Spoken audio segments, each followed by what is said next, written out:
اعوذ باللہ من الشیطان الرجیم بسم اللہ الرحمن الرحیم رب اشرح لی صدری ویسر لی امری واحلل عقدۃ من لسانی یفقهوا قولی ربی یسر ولا تؤثر وتمم بالخیر اللہم انت اجعل القرآن ربیع قلبی ونور صدری وجلاء حزنی وذہاب ہمی اللہم ارنا الحق حقا وارزقنا اتباعہ وارنا الباطل باطلا وارزقنا اجتنابہ لا الہ الا انت سبحانک انی کنت من الظالمین ربنا ظلمنا انفسنا وان لم تغفر لنا وترحمنا لنکونن من الخاسرین آمین یا رب العالمین۔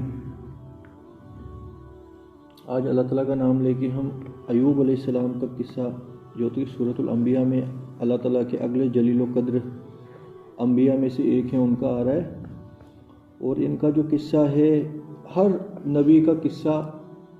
دوسرے نبی سے تھوڑا سا الگ ہوتا ہے، کیونکہ اللہ سبحانہ وتعالیٰ نے جتنے بھی انبیاء دنیا میں بھیجے ان میں ان کے امتحانات الگ الگ قسم کے رکھے، تاکہ ہر قسم کے لوگوں کے لیے ان کی زندگی کے اندر اللہ سبحانہ وتعالیٰ ہم لوگوں کے لیے لیسنز رکھ دے۔ ہم دیکھتے ہیں کہ ہر قوم جو انبیاء کی امت ہوا کرتی تھی ان قوموں کے اندر کس کس قسم کے فتنے تھے، تقریباً ہر قوم کے اندر جو فتنے ہوتے تھے ان میں سے اللہ تعالیٰ نے چند ایسے بڑے فتنے ہائی لائٹ کیے جو دوسری قوموں میں نہیں ہوتے تھے۔ ایوب علیہ السلام کا جو امتحان ہے وہ ایک ایسا امتحان ہے، وہ کم یا زیادہ ہر انسان کی زندگی میں ویسی چیزیں آئے دن سابقہ پیش آ سکتا ہے، اور ان کے قصے کے اندر ایک اطمینان اور ایک سکون اور اللہ سبحانہ وتعالیٰ کی طرف سے نصرت، اور سب سے پہلے کہ اللہ کا آزمایا جانا، کہ جب اللہ سبحانہ وتعالیٰ ایک انسان کو آزماتے ہیں ٹھوک بجا کے پہلے آزما لیتے ہیں، اور اللہ کو تو آزمانے کی کوئی ضرورت نہیں ہوتی ہے، اللہ تعالیٰ عالم الغیب ہے، مگر زمین اور آسمان اور جو فرشتے اور سب سے بڑا جو ہمارا سب سے بڑا دشمن ہے ابلیس، اس کو تو وہ تو عالم الغیب نہیں ہے، اس کو اگر اللہ تعالیٰ عالم الغیب ہونے کی بیس پہ ہر کسی کا امتحان جو ہے وہ فارغ کر دے، اور اللہ تعالیٰ کو کیونکہ پتہ ہے کہ ایک انسان نے 10 سال بعد 20 سال بعد 30 سال بعد کیا کرنا ہے، تو پھر تو یہ زمین اور آسمان بنانے کی ضرورت ہی نہیں، پھر تو آٹومیٹکلی ہر کسی کا رزلٹ اس کو مل جاتا اور وہ جنت اور جہنم میں چلا جاتا، وہ بھی عدل ہی ہوتا۔ مگر کہیں نہ کہیں جو انسان جہنم میں چلا گیا اس کے دل میں یہ بات تو ہوتی نا کہ میں نے تو کچھ کیا ہی نہیں اور بنا کچھ کیے مجھے جہنم میں کیوں ڈالا گیا۔ اگر آپ بڑے سے بڑے اللہ کے دشمن کو بھی اٹھا لو، جیسے فرعون ہو گیا، نمرود ہو گیا، حامان ہو گیا، ابو جہل ابو لہب ہو گیا، اگر اللہ سبحانہ وتعالیٰ ان کو دنیا میں بھیجتے ہی نہیں اور اس سے پہلے ہی پیدا ہونے سے پہلے ہی ان کا یہ فیصلہ ہو جاتا کہ تم جہنمی ہو کیونکہ تم نے جا کے یہ کچھ کرتوت آگے کرنے ہیں، ان کے دل میں یہ بات رہتی نا کہ یار ہم نے تو ابھی کچھ کیا ہی نہیں۔ نبی کریم صلی اللہ علیہ وسلم کے اوپر اوجڑی وہ رکھنے گیا تھا، اونٹ کی اوجڑی وہ اللہ تعالیٰ نے رکھنے دی تاکہ پھر زمین اور آسمان کے سامنے یہ چیز ثابت ہو جائے کہ دیکھو اس سے بڑا بدبخت کوئی ہے اس وقت، ورنہ اللہ تعالیٰ تو اس کو اسی وقت زمین میں دسا دیتے، مگر وہ کام اپنے ہاتھوں سے اس کو کرنے دیا۔ اسی لیے قرآن میں آتا ہے کہ اللہ تعالیٰ فرماتے میں حق کو حق ثابت کر کے رہوں گا، لیحق الحق،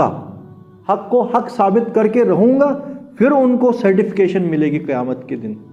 اور جو باطل ہے اس کو باطل ثابت کر کے رہوں گا، رنگے ہاتھ پکڑوں گا، پھر تمہیں سزا دوں گا۔ تو ایوب علیہ السلام کا کیس بھی کچھ ایسا ہے، اللہ کو پتا تھا کہ یہ میرا محبوب بندہ ہے، اس کو چاہے میں جس طریقے سے بھی آزماؤں یہ تو سرخ روح ہو کے ہی نکلے گا، مگر شیطان نے غالباً ایوب علیہ السلام کی جو قوم تھی ان کے دماغ میں بھی یہ چیز ڈال دی تھی کہ اصل میں ایوب علیہ السلام اللہ سبحانہ وتعالیٰ نے ان کو دنیا کے اندر بڑا شان و شوکت بخشی تھی، دنیا کی لکشریز ان کو یہ جو کثیر مقدار میں حاصل تھی، تندرست بھی بہت تھے، اولاد بھی بہت تھی، بڑے سمجھیے کہ اللہ تعالیٰ کی طرف سے ان کو دنیا کے اندر فضل عطا کیا گیا تھا، ہر طرف سے ان کے لیے خوشحالی اور برکتیں ہی برکتیں تھیں دنیا میں بھی۔ تو غالباً ایسا ہوا کہ یہ اپنے رب کی تسبیح اور ان کی ثنا اور اپنے رب کی جو بھی تاکید تھی کہ لوگوں کو یہ پیغام دینا، وہ بڑے اچھے انداز میں حق ادا اس کا کرنے کی کوشش کر رہے تھے۔ اب آپ کو پتہ ہے ہر زمانے میں کچھ ایسے لوگ ہوتے ہیں جن کو سچائی حلق سے نیچے اترتی نہیں، اور وہ شیطان کے دوست ہوتے ہیں، وہ شیطان کے چلے اور چاٹے ہوتے ہیں۔ ان میں سے کچھ ہو گئے ہوں گے کھڑے ایسے کہ ارے یہ ایوب جو ہے بڑا اللہ اللہ کرتا رہتا ہے، اس لیے کرتا ہے کہ اس کو اللہ تعالیٰ نے سب کچھ عطا کیا ہے، ہمارے پاس کچھ ہے ہی نہیں، ہم جوتیاں پھٹکارتے پھرتے ہیں، تو ہمیں وقت ہی نہیں ہے اللہ اللہ کرنے کا۔ یہ شان و شوکت بادشاہوں کی زندگی جیتا ہے تو اللہ اللہ کرتا ہے، تو اس میں کوئی بڑی بات نہیں ہے۔ اگر ہمارے پاس بھی ہوتا تو ہم بھی وہی کچھ کرتے۔ تو تفسیر میں تو یہ آتا ہے کہ شیطان نے یہ چیز رب العالمین سے یہ جو فرمائی، یہ رب العالمین کی بارگاہ میں یہ بات شیطان نے کہی کہ یا اللہ یہ تیرا جو بندہ ایوب ہے نا، یہ اس لیے تیری عبادت اور بندگی بجا لاتا ہے کیونکہ تو نے اس کو دنیا میں بہت نعمتیں عطا کی ہیں۔ ٹھیک ہے، یہ یا اس طریقے سے آپ دیکھ لیجئے۔ اور شیطان نے ہی تو انہی لوگ، وہ جو لوگ جو میں نے پہلے بتائی آپ کو بات، ویسا ہوا ہو، شیطان نے ہی تو ان لوگوں کے دماغ میں بھی یہ بات ڈالی ہوگی کہ ارے ایوب تمہیں سیدھا راستہ دکھاتا ہے، خود پہلے دیکھو اس کو کتنی لگژریس لائف وہ جیتا ہے۔ ایوب علیہ السلام کا جو کیس ہے، یہ تو ایوب علیہ السلام کو اللہ تعالیٰ نے دنیا میں دولت، دنیا کی شان و شوکت، سمجھیے ایک حساب سے بادشاہی تھے، ہر کچھ عطا کیا تھا، اولاد کی طرف سے بھی بڑی اچھی اولاد، اپنے والدین کا حق بجا لانے والی اولاد، شکر گزار اولاد، اور دنیائی طور پر ہر کچھ ان کو عطا کیا تھا۔ تو شیطان نے یہ چیز جو ہے معاشرے میں پھیلائی کہ ایوب اس لیے اللہ کی بندگی کرتا ہے اور بڑی بڑی باتیں کرتا ہے کیونکہ اس کے پاس سب کچھ ہے، ذرا کچھ چیز اس سے چھن کے تو دیکھے، پھر ہم دیکھیں گے کہ یہ اللہ اللہ اللہ اللہ کیسے کرے گا۔ آپ سمجھ رہے ہو؟ یہ بات شیطان نے ڈائریکٹلی لوگوں کے دماغ میں ڈالی یا شیطان نے ڈائریکٹ اللہ کے ساتھ آرگیومنٹ کیا، کچھ بھی ہو سکتا ہے۔ نیٹ رزلٹ ایک ہی ہے کہ کچھ کنفیوژنس ایوب علیہ السلام کے بارے میں پیدا ہو گئی، اور ایوب علیہ السلام کے بارے میں جو پھر اللہ سبحانہ و تعالیٰ نے ثبوت دے دیا زمین اور آسمان کے سامنے کہ دیکھو تم یہ سمجھتے تھے کہ دنیا میں اس کو کچھ دنیا کی چیزیں ہم نے عطا کی اس لیے یہ اپنے رب کی بندگی کرتا ہے، میں اس سے ہر چیز ایک ایک کر کے چھین لوں گا، اور اس کے باوجود تم دیکھنا ہے اپنے رب کا کتنا بڑا شکر گزار بندہ ہوگا۔ پھر تو یہ اب ہم قرآن پہ ہی پڑھیں گے اور سائڈ بائی سائڈ یہ چیز ایکسپلین کرتے ہیں کہ کیا کچھ ان کے ساتھ بیتا۔ وَأَيُّوبَ إِذْ نَادَى رَبَّهُ أَنِّي مَسَّنِيَ الضُّرُّ وَأَنْتَ أَرْحَمُ الرَّاحِمِينَ۔ تو ایوب علیہ السلام کے بارے میں اللہ تعالیٰ فرما رہے، اور ذرا ذکر کر ایوب کا جب اس نے درد بری ندا دی اپنے رب کو، اے میرے پروردگار مجھے پہنچی تکلیف، کمزوری، انت ارحم الراحمین، اور تو سب سے بڑا رحم کرنے والا ہے۔ فاستجبنا له فکشفنا ما به من ضر وآتیناہ اہلہ ومثلہم معہم رحمتا من عندنا وذکری للعابدین۔ تو قرآن کے اندر یہ چیز نہیں آئی ہے کہ ایوب علیہ السلام کو کس کس طریقے سے پھر آزمایا گیا، مگر وہ چیزیں روایتوں سے اور حدیثوں سے ہم تک پہنچی۔ اللہ سبحانہ و تعالیٰ نے شیطان کو اتھارٹی دے دی کہ تو میرے بندے کو آزمانا چاہتا ہے نا، تو جا ٹھوک بجا کے جو کچھ تو کر سکتا ہے کر۔ تو سب سے پہلے شیطان کیا کرتا ہے، ایوب علیہ السلام کی تمام جو ویلتھ ہے نا اس کو کسی طریقے سے ان سے دور کر لیتا ہے، اور اللہ تعالیٰ وہ ہونے دیتے ہیں کیونکہ شیطان کا منہ کالا کرنا تھا نا۔ تو اس کے باوجود ایوب علیہ السلام اپنے رب کی ثنا اور اپنے رب کی تعریف، اور ان کی زبان سے یہی نکلتا ہے کہ الحمدللہ اللہ کل حال، ہر حال میں جس حال میں مجھے میرے رب نے رکھا اس سے میں راضی۔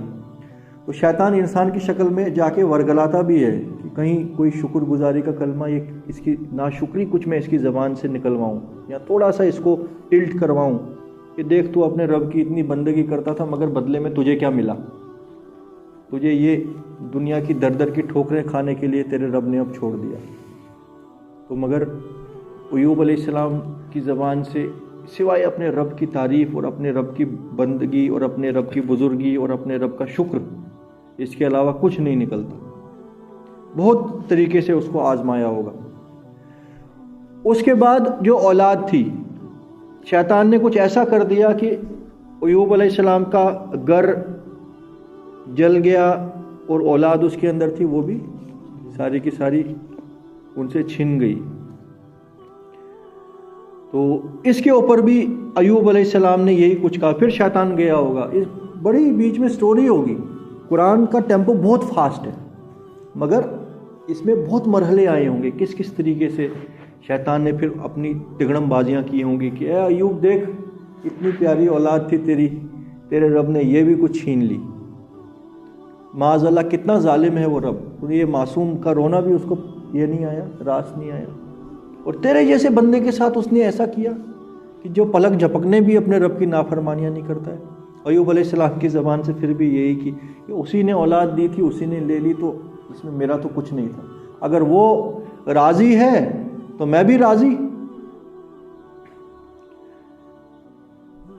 یہ تگڑم بھی اس کا فیل۔ پھر روایتوں میں آتا ہے کہ پھر کچھ ایسا ہوا اور اللہ تعالیٰ نے بھی ایسا شیطان کو کرنے دیا کہ ایوب علیہ السلام کو کسی بیماری میں مبتلا کر دیا۔ کچھ ایسی بیماری تھی کہ جو چھونے سے بڑھ جاتی تھی۔ ہر کوئی دور رشتہ دار، کوئی ساتھی جو غم گسار تھا، وہ سب دور دور ہونے لگے، سوائے بیوی ایک رہ گئی۔ اور ایوب علیہ السلام اتنے کمزور ہو گئے کہ بالکل گوشت کے اوپر، یہ گوشت کچھ نہیں رہا، ہڈیوں کے اوپر خالی یہ چمڑا رہ گیا، بالکل بزرگ ہو گئے اور بیمار ہو گئے، بیڈ ریڈن ہو گئے۔ پھر آ گیا شیطان کسی انسان کی شکل میں، کچھ خبر خیر خی پوچھنے، جی میں فلانے شہر سے کوئی آیا ہوں، میں نے سنا کہ آپ بہت تکلیف میں ہیں۔ تو کہنے لگا یہی کہ دیکھو اللہ تعالیٰ معاذ اللہ ثم معاذ اللہ کتنا بے رحم ہے، تیرے جیسے انسان کے ساتھ اس نے اتنا کچھ کیا، کیا نقصان ہو جاتا اس کا کہ اگر وہ تجھے چھوڑ دیتا، اب تو تیری ایک صحت تھی وہ بھی نہیں رہی۔ تو مگر کیا شیطان کا بس چلتا ایوب علیہ السلام کے، وہ ایوب علیہ السلام ہل بھی نہیں سک رہے تھے اپنے بستر سے، بالکل چپک گئے تھے، اور سارے اپنے دوست اور یہ جو رشتہ دار ہیں وہ سب دور بھاگ رہے تھے سوائے بیوی کے۔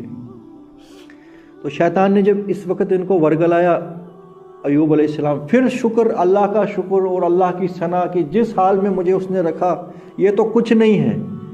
ایسی ایسی ہزار مصیبتیں میرے رب مجھے اور مبتلا کر دے، میں اس میں بھی راضی ہوں، یہ تو ابھی کچھ ہی نہیں ہوا ہے۔ شیطان کا منہ کالا۔ غالباً شیطان جا کے ایوب علیہ السلام کی بیوی کو پھر ورگلاتا ہے کچھ کہ دیکھو ایوب کے ساتھ اتنا کچھ اس کے رب نے کیا، پھر بھی دیکھو یہ ایوب کیسا ہے، معاذ اللہ، یہ پھر سے جو ہے اسی کی ثنا اور تسبیح کرتا ہے۔ تو اور عورتیں جو ہیں وہ تقریباً پھنس جاتی ہیں غلط باتوں میں، وہ بہت پیشنس رکھنے والی اور بہت ندامت والی اور اللہ کے ایک جلیل و قدر نبی کی ایک بیوی تھی، پریکٹسنگ مومن تھی، مگر پھر بھی اتنی تکلیف، اتنے درد، دیکھو نا کیا حال ہوا ہوگا ایوب صلی اللہ علیہ السلام کی بیوی کا جب سارے بچے ایک ایک کر کے مر گئے، اور پھر یہ شوہر تھا جس نے اپنی زندگی کا ایک ایک لمحہ اپنے رب کی یہ جو حکم تھے ان کو بجا لانے میں گزارا، ان کا یہ حال دیکھ کے تو غالباً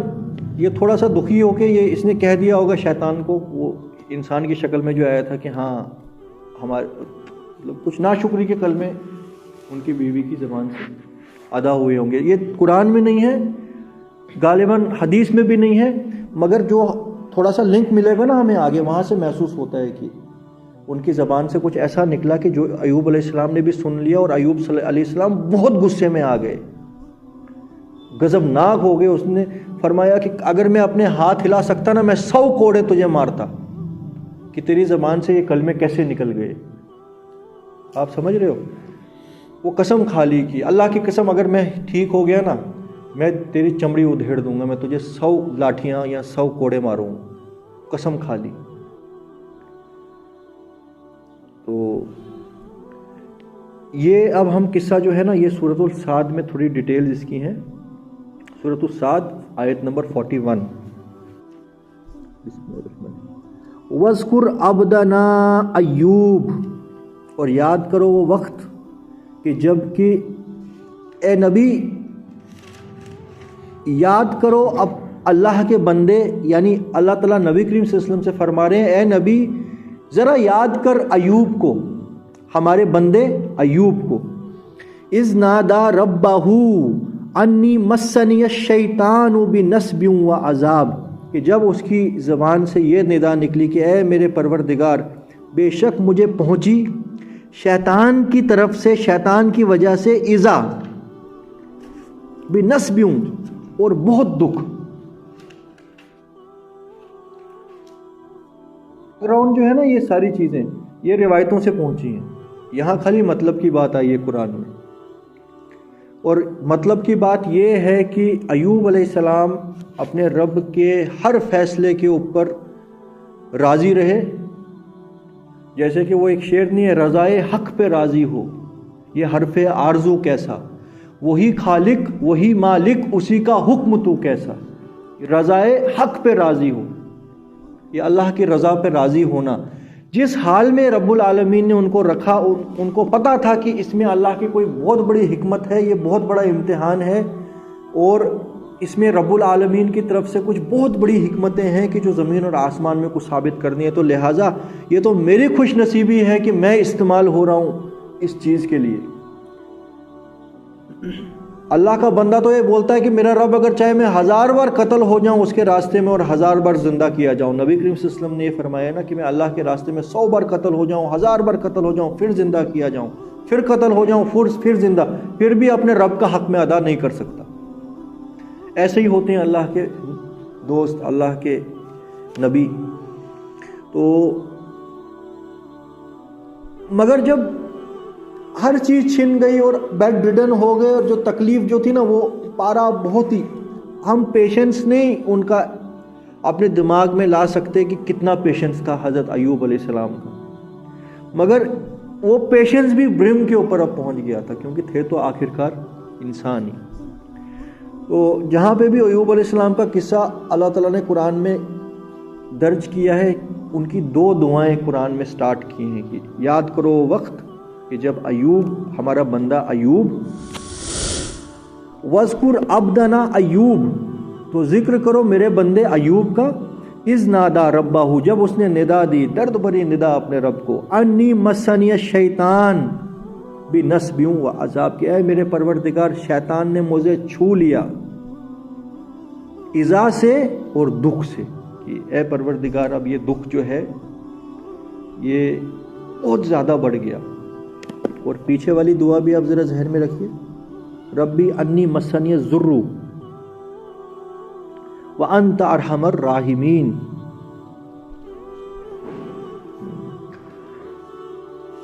وَأَيُّوبَ إِذْ نَادَى رَبَّهُ أَنِّي مَسَّنِيَ الضُّرُّ وَأَنْتَ أَرْحَمُ الرَّاحِمِينَ، کہ اے پروردگار کمزوری نے اور دکھ نے مجھے آ کے اب بالکل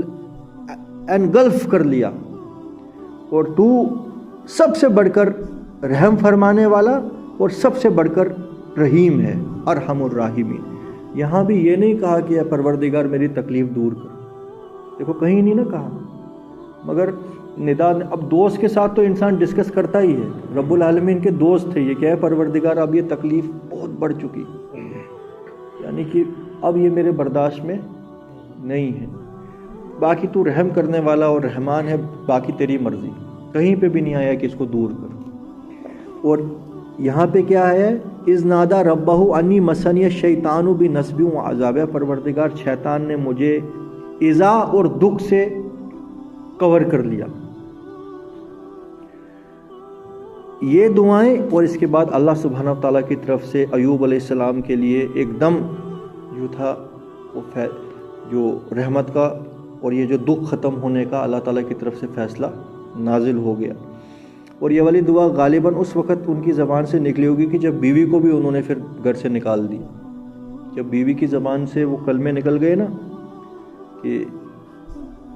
کوئی ناشکری کے کچھ کلمے، تو انہوں نے غصے میں آ کے اس کو بولا ہوگا کہ اب تو میرے سامنے نہیں آنا، نکل جائے یہاں سے۔ وہ بھی بڑی شفیق اور اللہ تعالیٰ کی فرما بردار جو تھی بندی تھی، مگر اب اس ٹائم ڈالا شیطان نے ایسے تگڑم بازیاں دماغ میں کہ وہ اپنے پتی کا دکھ دیکھ کے کچھ نکل گیا ہوگا زبان سے ایسا، پھر وہ گھر چھوڑ کے غالباً نکل گئی۔ اور اب ایوب علیہ السلام بستر سے ہل بھی نہیں پا رہے ہیں، اور ایک جو بیچاری یہ جو خیال رکھنے کے لیے تھی اس بیماری میں، وہ بھی گھر سے نکال دی گئی۔ تو غالباً اس وقت پھر کیونکہ اب تو آس پاس کوئی نہیں تھا، اس وقت اپنے رب سے یہ دعا ان کی زبان سے نکلی ہے کہ جب اس نے اپنے رب کو پکارا۔ اب دیکھیے آپ آگے، پھر جب اللہ تعالیٰ امتحان لے لیتے ہیں پھر اللہ تعالیٰ عطا کرتے ہیں اپنی رحمت، اور پھر وہ مددیں غیب سے آتی ہے۔ آپ کو یہ چیز پتہ ہے کہ نبی کریم صلی اللہ علیہ وسلم نے فرمایا ہے کہ جتنا دکھ اور جتنی تکلیف تمام انبیاء کو پہنچی نا، مجھے اکیلے کو اس سے زیادہ پہنچی، کچھ ایسی روایت ہے۔ نبی کریم صلی اللہ علیہ وسلم کے ساتھ بھی تو کچھ ایسا ہی ہوا۔ آپ کو پتہ ہے جب ان کے چاچا گزر گئے ابو طالب، اس وقت پھر کوئی بھی سپورٹ اور کوئی بھی پروٹیکشن مکہ میں ان کے لیے نہیں تھی۔ اس کے بعد حضرت خدیجہ رضی اللہ عنہ وہ بھی گزر گئی، وہ بھی ایک اقتدار والی لیڈی تھی۔ اس کے بعد نبی کریم صلی اللہ علیہ وسلم مجبوراً، کیونکہ مکہ میں کوئی پروٹیکشن اب نہیں تھی، وہ چلے گئے طائف، شاید طائف میں کوئی مجھے اپنی پروٹیکشن میں امان میں لے لے۔ تو جب وہ طائف تشریف لے گئے، وہاں ایسے ظالم لوگ تھے، انہوں نے ان کی بات تو کیا ماننی تھی، انہوں نے بولا چلو نکلو یہاں سے، اور کچھ پاگل وہ لونڈے نہیں ہوتے ہیں گلیوں میں لوفر، ان کو لگا دیا کہ تم پتھر مار مار کے اس کو یہاں سے بھگاؤ۔ اور وہ حضرت ان کے ساتھ حضرت علی تھے، نہیں حضرت زید ان کے ساتھ رضی اللہ عنہ۔ تو وہ پتھر جب مارے تھے نبی کریم صلی اللہ علیہ وسلم کو، تو حضرت زید تو ایک طرف سے پروٹیکٹ کرتے نا، وہ چاروں طرف سے مار رہے تھے، وہ اس طرف آتے تو یہاں سے پتھر جا کے نبی کریم صلی اللہ علیہ وسلم کو بجتا، اور ان کو اتنے زخم لگ گئے کہ جسم سے خون بہنے لگا، اور ان کی جو نالین مبارک تھی وہ خون میں پوری لت پت ہو گئی، جوتیاں بھر گئی اور کڑچ کڑچ کی آواز آنے لگی۔ تو وہ اللہ کے جلیل و قدر رسول کے ساتھ دنیا میں کیا گیا کہ جو مطلب کتنا زبردست امتحان تھا اللہ تعالیٰ کی طرف سے نبی کریم صلی اللہ علیہ وسلم کا بھی۔ مگر جب وہ طائف سے پھر ان کو پتہ لگ گیا کہ اب یہاں پہ بھی کوئی پروٹیکشن نہیں ہے اور تمام راستے بند محسوس ہونے لگے، پھر جا کے مدینہ سے ایک ڈیلیگیشن آئی نبی کریم صلی اللہ علیہ وسلم کو اپنانے کے لیے۔ آپ سوچئے کہ مکہ اور مدینہ میں کتنا زیادہ ڈسٹینس ہے، اور نبی کریم صلی اللہ علیہ وسلم کبھی مدینہ گئے نہیں ہیں، مگر وہاں کے لوگ نبی کریم صلی اللہ علیہ وسلم کو پروٹیکشن دے رہے ہیں اور ان کے ہاتھ پہ بیعت کر رہے ہیں، اور سیدھے جا کے ان کو بے تاج بادشاہ بنا دیا وہاں کا، ایک حساب سے ایک انجان انسان کو۔ تو اس میں نبی کریم صلی اللہ علیہ وسلم نے جو کچھ کرنا تھا اور جو کچھ کر سکتے تھے وہ انہوں نے مکہ اور طائف میں کیا، مگر اللہ تعالیٰ کی پھر مرضی جو نصرت تھی وہ مدینہ سے آئی، اور کہاں سے مدد آئی جہاں سے سوچ بھی نہیں سکتا ہے انسان، ہے نا، وہ ہے نا وَمَن يَتَّقِ اللَّهَ يَجْعَل لَّهُ مَخْرَجًا، کہ جو کوئی اللہ تعالیٰ کے لیے پرہیزگاری اختیار کرے گا، اللہ تعالیٰ اس کے لیے ہر مصیبت سے نکلنے کی کوئی راستہ نکال لیں گے۔ اور ایسا فرمایا کہ مخرجہ مطلب پھاڑ کے راستہ نکالا جائے گا،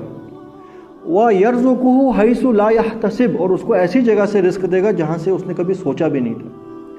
تو نبی کریم صلی اللہ علیہ وسلم کو کہاں یہ محسوس ہوتا کہ ایک ایسی جگہ کے لوگ مجھے اپنا لیں گے، اور ایسے اپنا لیں گے جیسے اپنے لوگوں نے 10 سال میں نہیں اپنایا، ہے نا میراکل۔ پہلے پورا ٹھوک بجا کے آزمایا گیا، اس کے بعد جب ساری چیزیں ثابت ہو گئی زمین اور آسمان کے سامنے، اس کے بعد پھر مدد آئی ہے۔ اور اس کے بعد آپ یار ذرا یہ میراکل نہیں ہے تو کیا ہے، مطلب آپ کی ساری محنت جس علاقے میں وہاں سے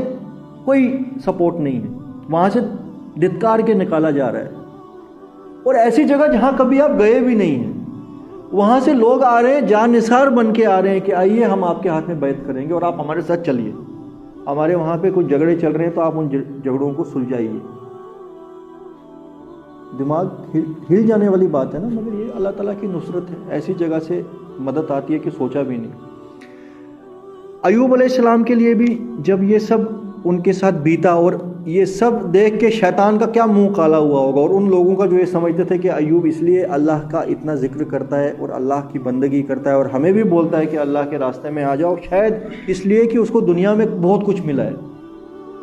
مگر اللہ کے بندے بنا کسی لالچ کے، بنا کسی دنیا پرستی کے، اور بنا کسی یہ جو اپنے کسی فائدے کے اپنے رب کی بندگی کرتے ہیں، چاہے ان کو سب کچھ قربان کیوں نہ کرنا پڑے۔ یہی تو ہے ایک مومن کی بیوٹی۔ تو وَاذْكُرْ عَبْدَنَا ایوب، اور ذکر کرو میرے بندے ایوب کا، اذ نادا ربہ، جب اس نے ندا دی اپنے رب کو، انی مسنی الشیطان بنصب وعذاب، کہ شیطان نے مجھے چھو لیا ایذا سے، دکھ سے اور تکلیف سے۔ تو ہم نے حکم دیا ارکض برجلک، کہ اے ایوب اپنا پاؤں جو ہے اس زمین میں مار۔ غالباً اپنے جہاں پہ وہ ریسٹ کر رہے تھے نا، وہیں پہ حکم ہوا کہ اپنا پاؤں زمین میں مار۔ ھذا مغتسل بارد و شراب، تو جیسے انہوں نے اپنا پاؤں زمین پہ مارا، اللہ کے حکم سے وہاں سے ایک چشمہ پھوٹ پڑا۔ مغتسلا، غسل بولتے نا نہانے کو، مغتسلا یہ نہانے کے لیے ہے ایوب، اس سے نہ، باردن یہ ٹھنڈا، و شراب اور پینے کے لیے بھی، اس کو پی بھی اور اس کے اندر نہا بھی۔ تو جیسے ہی وہ میریکلس پانی ایوب علیہ السلام نے استعمال کیا تو ان کی وہ ساری تکلیف اور جسم کی تمام کمزوریاں دور ہو گئی۔ وہ ایک امتحان تھا، وہ یخلق اللہ تعالیٰ نے وہ ختم کر دیا، وہ بالکل واپس اپنی تندرستی میں وہ آ گئے۔ وَوَهَبْنَا لَهُ أَهْلَهُ وَمِثْلَهُمْ مَعَهُمْ، اور اللہ تعالیٰ نے اس کو جو اولاد ان سے چھینی گئی تھی نا، وہ تو واپس زندہ ہو گئے سارے۔ وَمِثْلَهُمْ مَعَهُمْ، اس کے جیسے پھر اور بہت سے دیے۔ پہلے جو جلتے تھے نا ایوب سے کہ اس کو بہت کچھ دیا گیا ہے، پھر تو ان کی کمر ہی ٹوٹ گئی ہوگی، پھر جب اللہ دینے پہ آئے کسی کو۔ اور یہ ان کے لیے جو تھی نا، ان کے دل جلانے کے لیے۔ ایوب علیہ السلام کو کیا لالچ تھا ان چیزوں کا؟ وہ تو ٹھیک تھا، جس حال میں بھی رکھا اللہ کا شکر، اللہ کے بندے کا تو وہی کچھ حساب ہوتا ہے، مگر منہ تو کالا شیطانوں کا کرنا ہے نا دنیا میں۔ تو اللہ تعالیٰ فرما رہے، اور ہم نے عطا کیے اس کے اہل عیال، وَمِثْلُهُمْ اور ان کے جیسے اور، جو اولاد ان سے چھن گئی تھی۔ اور ابن کثیر میں لکھا ہے کہ وہ سارے مر گئے تھے، ان کو دوبارہ زندہ کیا گیا میریکلسلی۔ انسان دوبارہ زندہ ہوئے ہیں دنیا میں، ہے نا؟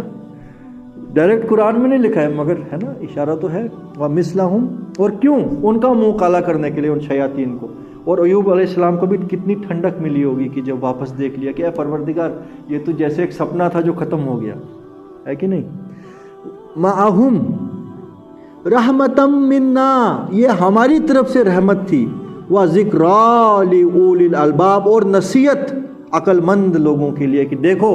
میرے بندے ایوب نے جو کچھ سہا اپنے رب کے لیے سہا، اگر تمہیں بھی سہنا پڑے تو سہو،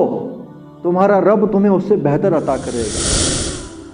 یہ وقتی امتحان ہے، یہ آرام کا تھوڑی ہے دنیا، یہ کتنا ہی تمہارا امتحان ہو جائے گا، تو مگر اس امتحان میں کامیاب ہونے کی کوشش کرو۔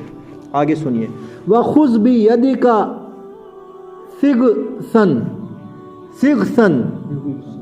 ضِغْثًا فَاضْرِب بِّهِ وَلَا تَحْنَثْ إِنَّا وَجَدْنَاهُ صَابِرًا، اور فرمائے اور اپنے ہاتھ میں جھاڑو لے اور اسے اپنی بیوی کو مار۔ یعنی وہ جو قسم کھائی تھی نا کہ میں تجھے اب 100 لاٹھیاں ماروں گا، تو اللہ تعالیٰ نے وہ قسم کی بھی بولا، اللہ تعالیٰ کا بندہ اگر بھولے سے بھی کوئی قسم کھا لے، اللہ تعالیٰ اس قسم کی لاج رکھتا ہے۔ تو فرمایا اب تو نے جو قسم کھائی ہی ہے تو وہ قسم تو پوری کرنی پڑے گی۔ تو وہ یہ جو گھاس کے تنکے اٹھا، ان کا ایک جھنڈ بنا، جتنی قسمیں کھائی تھی اتنے تنکے اٹھا، 100 مارنے 200 مارنے، ان میں اب کیا فرق پڑنا ہے۔ تو وَخُذْ بِيَدِكَ، تو پکڑ اپنے ہاتھ سے، سِغْثًا جھاڑو،